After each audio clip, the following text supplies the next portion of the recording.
Olá, seja bem-vindo a mais um Universiência, o primeiro programa brasileiro de TV aberta e internet que é realizado por meio de uma parceria entre TVs e universidades públicas nordestinas.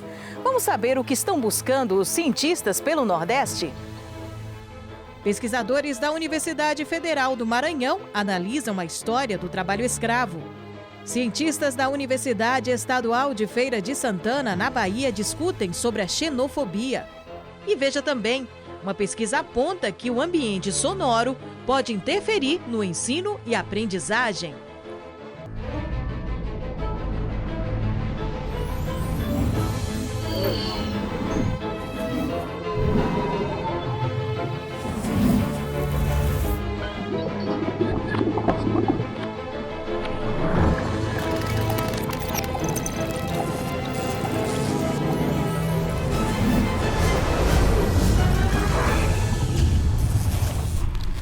Vamos falar de um assunto chato, mas que precisa ser combatido.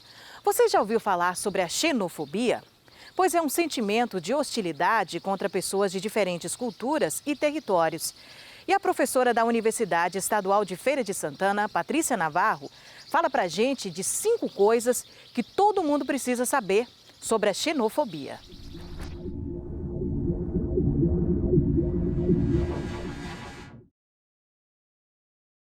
Nós, seres humanos, a gente tem, queria pontuar aqui, a gente tem uma característica que é muito importante, muito relevante, que é a cultura, né? Todos os seres humanos têm cultura, todos os seres humanos são portadores de uma cultura, né? E para que essa cultura exista, o ser humano ele precisa trocar entre si, né? O ser humano, a raça humana, né, precisa dessa troca para existir, né? Quando o ser humano nasce, ele já nasce num grupo sociocultural e esse grupo vai dar as diretrizes, né, da vida dessas pessoas. A língua, os modos de agir, os mínimos detalhes da sua vida, digamos assim, da sua conduta cultural é dada a partir desse convívio, né? Desse convívio em cultura, vivendo a sua cultura.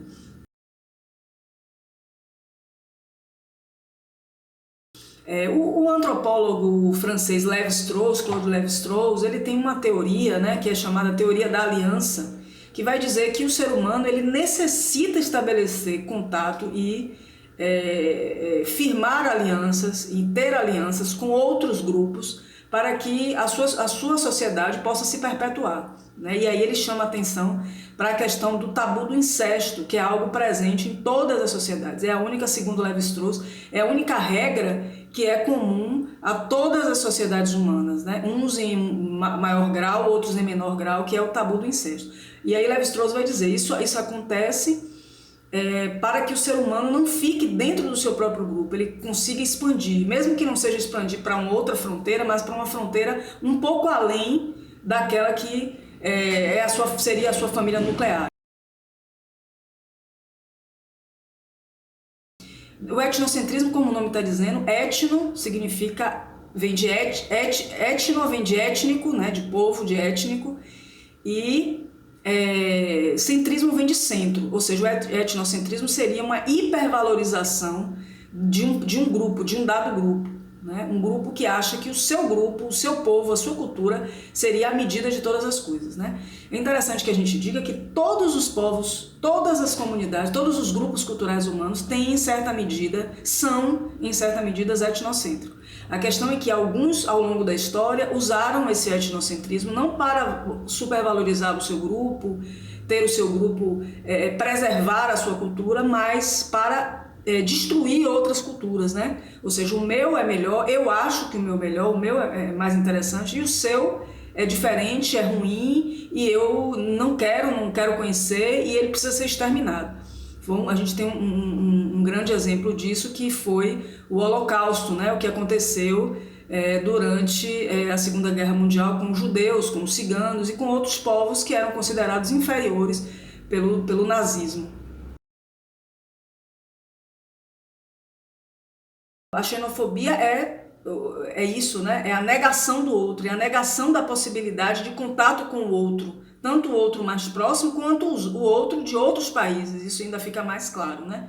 Um outro teórico muito importante, que é o Frederic Barthes, né, quando ele fala sobre etnicidade, grupos étnicos e suas fronteiras, ele fala da fronteira étnica, né? Ou seja, é necessário a diferença, a gente ver a diferença, para que nós possamos afirmar a nossa identidade. Então, até para a gente firmar a nossa identidade, a nossa cultura, né, retomando um pouco aquela questão que eu falei lá no início, da importância da cultura para o ser humano, né? É importante que a gente tenha a diferença, que a gente se depare com ela para a gente fortalecer a nossa própria identidade.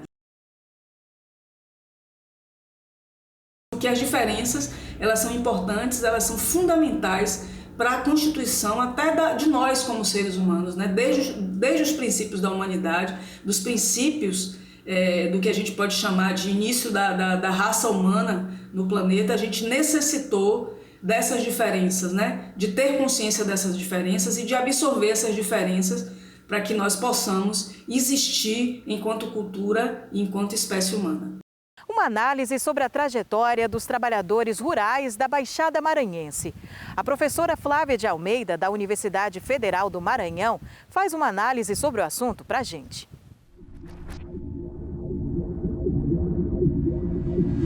Iniciamos o projeto ano passado, na verdade em 2019, segundo semestre de 2019, e tivemos um impedimento, infelizmente o ano passado, por conta da pandemia, de conseguir fazer o trabalho de campo. Mas o projeto tem um objetivo geral de compreender, a partir da trajetória de vida de trabalhadores e trabalhadoras rurais, práticas comunicativas utilizadas nas redes de aliciamento e denúncia de combate ao trabalho escravo no Maranhão, levando em consideração fluxos migratórios desses maranhenses que saem principalmente da Baixada. A gente já tem pesquisa nessas áreas e hoje a gente está trabalhando nessa perspectiva das leituras, né, do referencial bibliográfico, das estratégias do trabalho de campo, para que assim que a pandemia cessar, a gente conseguir chegar até os municípios da Baixada. A metodologia que a gente está utilizando nesse projeto de pesquisa é a de trabalho de campo, observação participante, a partir da memória e da história oral. Então a gente estudou já o semestre passado, junto aos alunos, vários textos referentes à memória, histórias de vida, narrativas de vida, história oral, e a gente busca agora construir a partir da literatura elementos importantes que contem a história das pessoas. A gente tem essa estratégia agora, porque por conta da pandemia estamos imobilizados, né, de ir para campo. Então a gente tem feito um levantamento documental da Baixada Maranhense para se apropriar mais da região, dos costumes, da cultura, e também fazendo já alguns contatos intermediados pelo movimento social para ir abrindo caminho para esse trabalho de campo que a gente pretende fazer assim que a pandemia deixar. Se não no final deste ano, de 2021, no ano de 2002, uma vez que o projeto tem vigência até o final de 2022. Bom, esse projeto, embora ele esteja lotado no Departamento de Comunicação, ele é interdisciplinar. Temos lá estudantes de serviço social, ciências sociais, doutorado em políticas públicas da UFMA, historiadores, jornalistas, psicólogos, todos são bem-vindos para pensar nessa temática do trabalho escravo, da migração e dessas práticas comunicativas desses trabalhadores e trabalhadoras.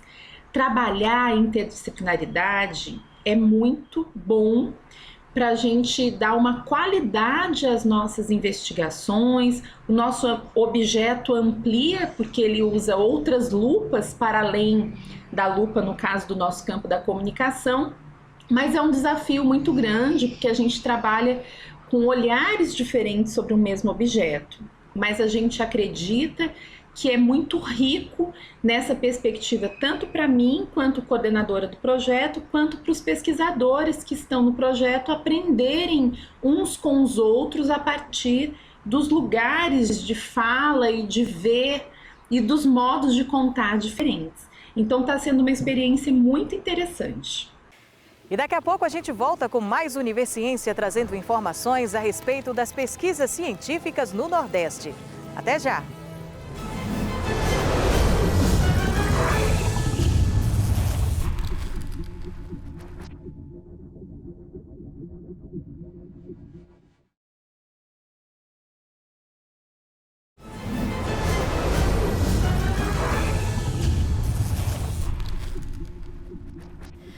Imagine um aplicativo que promete facilitar o registro de ocorrências policiais militares. Pois graças a um projeto desenvolvido pelo Instituto Federal de Educação, Ciência e Tecnologia baiano, na cidade de Guanambi, isso agora será possível.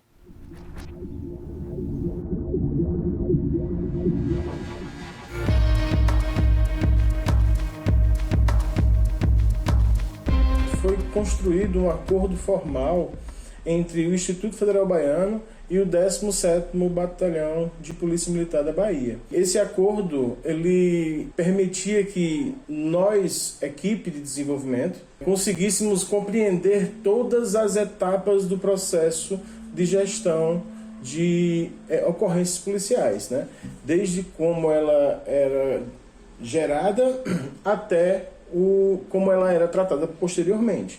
O diferencial do aplicativo é porque o policial ele pode fazer esse registro dessas ocorrências de forma offline, ou seja, se ele vai para um local remoto, distante, que ele não tem acesso à internet, ele pode registrar a ocorrência, que ela vai ficar registrada localmente no aplicativo, e logo quando ele se conectar, chegar a um local que ele pode acessar a internet, o aplicativo vai fazer o lançamento dessas modificações, né, desses registros no banco de dados.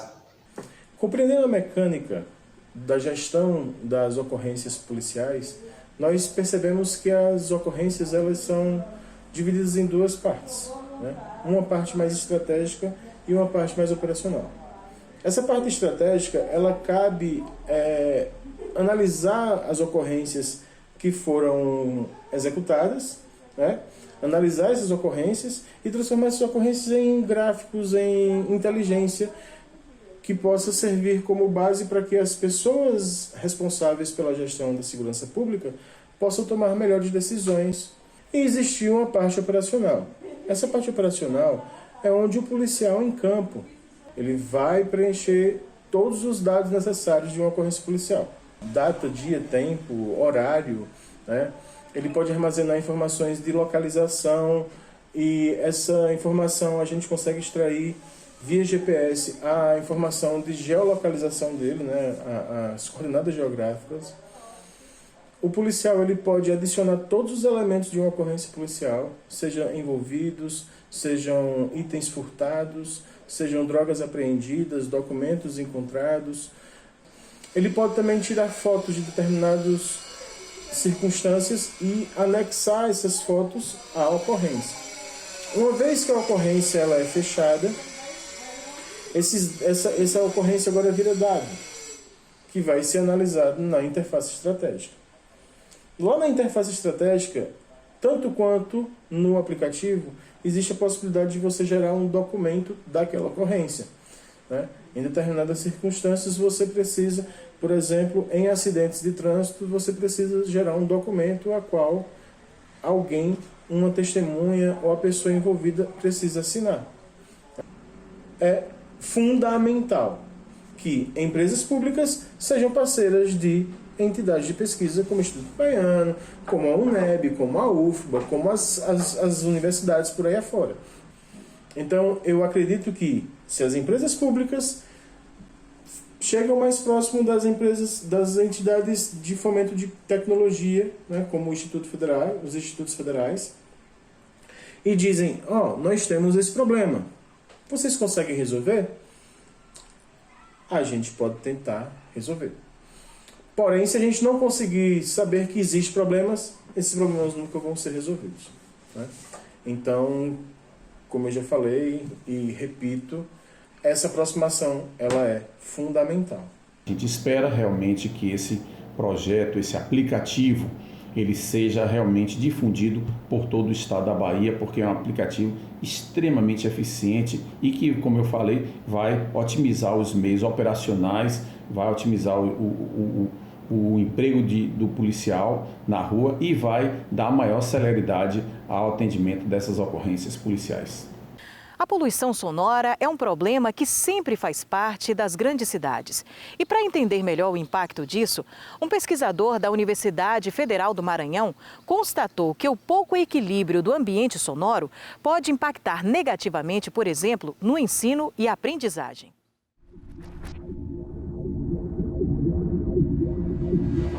Olá, é um prazer poder estar aqui falando um pouco do nosso trabalho de pesquisa, do nosso grupo de estudos e pesquisa em ecologia sonora, o GEPS, e falar um pouquinho do trabalho da professora Elma com uma pesquisa empreendida no Liceu Maranhense, Trilhas de Sons do Liceu. Foi uma pesquisa feita, defendida ano passado, né, feita em 2019-2020, defendida no finalzinho do ano passado, de 2020, e foi muito bem avaliada pela banca, pelos nossos colegas que participaram, quer dizer, um colega da USP e um da UFRJ. E o trabalho evidenciou que sim, um ambiente sonoro pouco equilibrado influencia diretamente no processo de ensino-aprendizagem, ou seja, na qualidade de ensino construída com os alunos. Por outro lado, percebeu-se que um estudo acerca da paisagem sonora ampliou o universo auditivo dos alunos, quer dizer, isso pode influenciar também diretamente no cuidado com que as pessoas passam a perceber o ambiente sônico, passam a perceber o ambiente sonoro. Então foi muito interessante o trabalho empreendido. Os estudos acerca da paisagem sonora têm inter-relações, têm relações com vários campos de estudos. E como podem ser essas relações? Por exemplo, a acuidade sonora é algo que a gente trabalha pouco. O som ele se dissipa no ar, então as pessoas às vezes se incomodam com o som, mas logo ele vai passar, ele vai embora. Só que a OMS comprova que níveis acima de 85 decibéis por 8 horas seguidas durante 10 anos leva à surdez irreversível do ser humano. E nós estamos cada dia mais ficando surdos. Cada dia que passa, os níveis sonoros são mais elevados e nós estamos expostos a eles. Isso se dá por falta de educação musical na escola, por falta de estudos, por falta de incentivo à acuidade sonora. Isso o que nós pensamos e defendemos, e como Schaeffer também, que é o principal teórico que nós estudamos, defende isso. De que forma isso tem impactado nas instituições de ensino, né? De que forma esses estudos têm impactado? Olha, é impressionante perceber o quanto as pessoas estão desatentas ao universo sonoro. E quando elas têm acesso a algum tipo de informação desse tipo, de que a poluição sonora causa surdez irreversível, que o ambiente sonoro acima de 85 decibéis é muito nocivo, que é quase impossível aprender alguma coisa numa sala de aula com 60 decibéis, 70 decibéis, as pessoas ficam impressionadas e passam a se preocupar um pouco mais. Então, a difusão, a divulgação dos dados de pesquisas como essa que nós fizemos aqui no Liceu, que a Elma empreendeu no Liceu e eu orientei, a divulgação disso, o retorno disso para a sociedade é imprescindível, porque a partir desse retorno se toma uma postura diferente. Então é impressionante como colegas de outras áreas, como os alunos, como os pais, como a sociedade como um todo, quando tem a possibilidade de ler um artigo, ou de escutar uma palestra, ou de ouvir um conteúdo na internet, um podcast, ou assistir a um vídeo no YouTube sobre isso, se tornam um pouco mais atentas. Isso já é um movimento muito interessante. E daqui a pouco a gente volta com mais Universiência. Fique com a gente.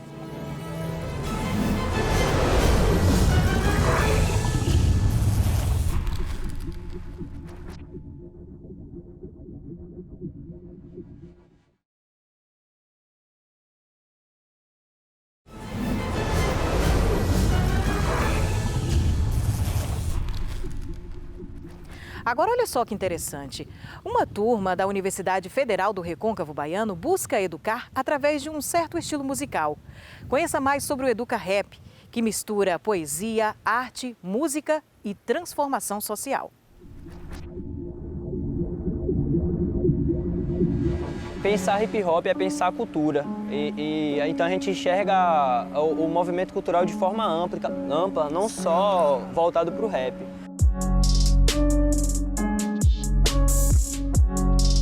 Assim como o hip hop, existem outras culturas, outras artes que são marginalizadas, que são deixadas à margem.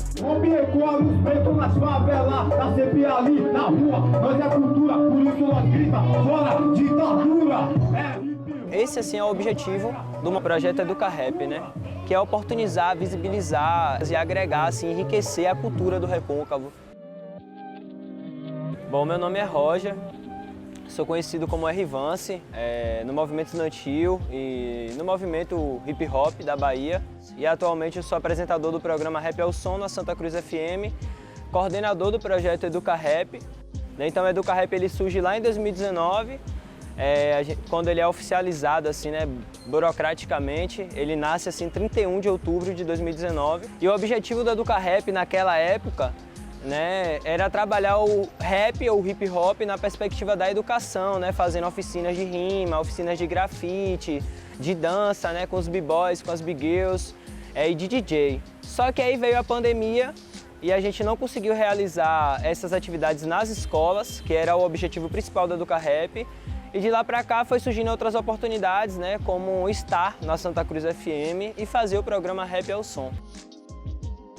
O primeiro contato com o Educa Rap foi um convite para fazer uma música Fica em Casa no começo da pandemia.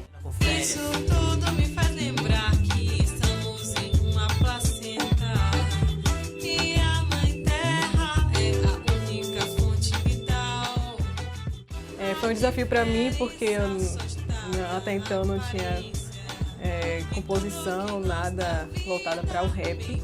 Fui conhecer esse projeto, né, conheci o Rap ao Som e hoje também sou uma das integrantes da equipe no Momento Lírico, que é o momento de poesia, né, na Rádio Santa Cruz FM, também dentro do programa Rap ao Som.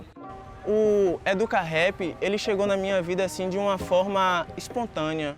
Uma certa vez, num colégio onde eu estudo, teve um projeto chamado Transforma E, que é um projeto que trouxe várias oficinas de artes, de tubantes e também teve apresentações de estudantes. Nesse projeto que eu conheci o Educa Rap, no qual me abraçou e me acolheu como estudante.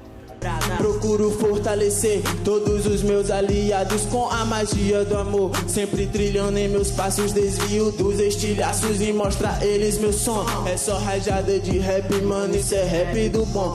Então a gente consegue ocupar as escolas, né? Consegue ter acesso às escolas quando a gente apresenta uma proposta de rap educativo, né? Com essa perspectiva educativa. E quando a gente realiza a Batalha da Escola na UFRB, a gente consegue trazer esses jovens secundaristas, esses jovens estudantes, esses jovens de periferia para dentro da universidade, né, para vivenciar esse espaço. Porque a partir do momento que a gente aproxima o hip hop da universidade, a gente está trazendo o Estado para próximo dessa cultura popular. Eu não quero me viver, empresa do fracasso, eu não senti amarra, tá sempre na visão, atividade, meu da proteção. Essa ponte, né, que o Educa Rap faz entre a comunidade e a UFRB, eu acho muito importante de estar levando MCs da cidade para o programa de rádio, MCs da cidade para eventos da universidade. Eu acho essa troca muito importante, fortalecedora, né? Salve família, boa noite a todos e todas. Aqui quem tá na voz é R-Vance. É importante destacar que no Rap ao Som a gente procura trabalhar temas, né, não só como hip hop, mas como a política, como a educação, como o meio ambiente.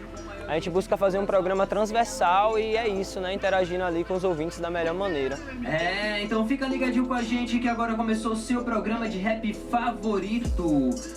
Uma vez que a gente tem um programa no rádio, essa ferramenta maravilhosa que ainda é a grande comunicação do mundo, o mundo ainda fala pelo rádio. Então, essa abertura que o rádio pode dar para enriquecer a cultura para todos nós, eu acho que é fundamental o rap estar no rádio, na região do Recôncavo da Bahia. Seu MC favorito, apresentador do programa Rap ao Som, aqui na Rádio Santa Cruz FM. Antes eu não tinha tanta vontade de cursar, né? De fazer um curso, de ingressar na universidade. Antes eu não tinha tanta vontade, eu sonhava bem pouco. Porém, depois que o Educa Rap chegou em mim, falando assim, olha, você está pensando muito baixo. Dessa forma, eu tive a vontade de querer estudar mais, entendeu? De querer entrar na universidade. Rap corre na minha veia, mano, eu faço fumaça, escrevo dentro de casa toda a minha caminhada, vivendo longe de traças, são sugadores de almas que vagam pelas quebradas. Basicamente isso. E o Universiência de hoje fica por aqui. Muito obrigada por sua companhia. A gente tem um encontro marcado na próxima edição. Até lá!